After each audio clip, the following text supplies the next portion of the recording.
Cool FM. Nos está vivo arriba socials y coolaruba.com. Buen día, pueblo de Bonaire y pueblo de Aruba en vivo. Arriba Cool FM 989. Banco Informe, ¿no? Gerald Besleco aquí deseando buen dushi, buen weekend. Banco Misal Local, Aruba.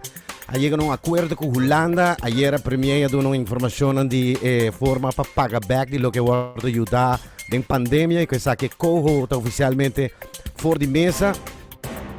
A outra papiano de onderlinge regeling, una reforma, pero también alguna medida como condición, pero con más respeto para Aruba su economía. Un acuerdo con lo que da firmar den próximo semana, durante primer semana de abril, en todo caso, válido para 4 años, onderlinge regeling, etc. Bueno, quedando local, nuestro minister Wever ha presentado un modelo económico ayer para Aruba, más inclusión y más sostenibilidad. Aquí a tu lugar ayer en Staten. Y nos está den informe local estudiante de la Universidad de Aruba está organizado Ban Uniman Raffle Events. Ya. Informe Ban Internacional orato, arriba informe internacional, nos está news awe de Donald Trump indictment. Sí, ahora sí, es oficial, Donald Trump ha oficialmente queja.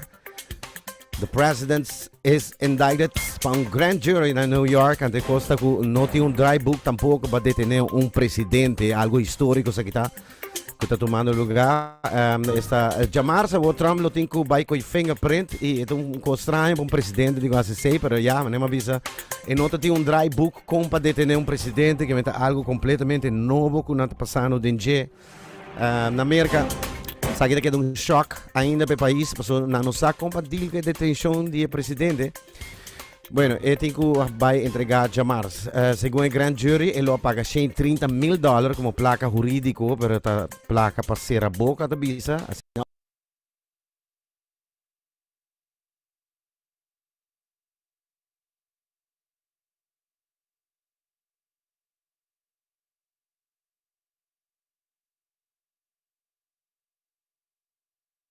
Morning Show, Cool FM.